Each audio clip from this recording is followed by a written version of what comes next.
I'm going to be using some Hi Vis piping, a bed sheet, and this firefly path pattern, just not sure what size yet.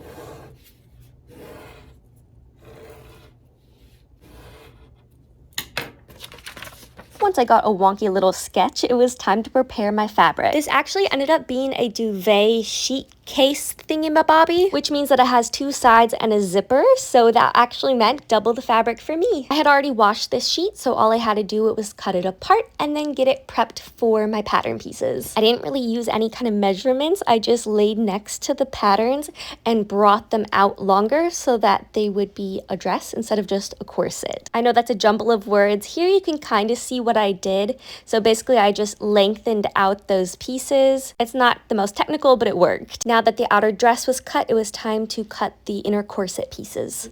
Because the bed sheets aren't very thick, I am going to use some interfacing to help thicken up the inner corset.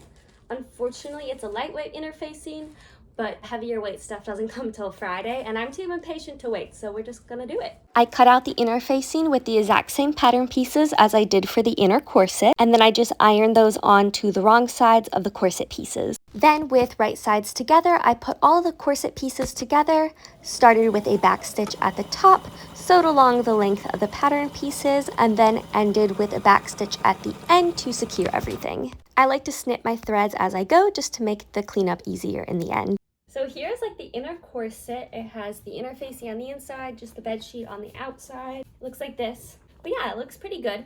So I'm going to iron out the seams and add in some boning. Then I took the longer dress patterns and I put some piping on them, right sides to right side, sewed that in, and then put the next piece of fabric right side to right side and sewed it so that the piping would be sandwiched in between. And I did that for all the panels. Okay, so here we go. I have half the dress. So this is the center front. This is everything else.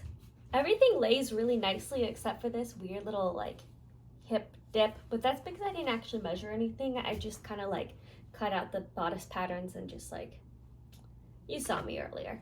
I didn't really measure anything, but the concept's good. Very good. Hold on, let me get a flashlight. I'll show you.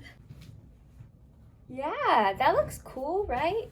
Okay, so here's the dress, and I just realized you're not going to be able to see because it's a bad angle. Hold on. Okay, here's the dress, and I'm going to back up as much as I can. You still can't see. Hold on. Okay, here's the dress so far.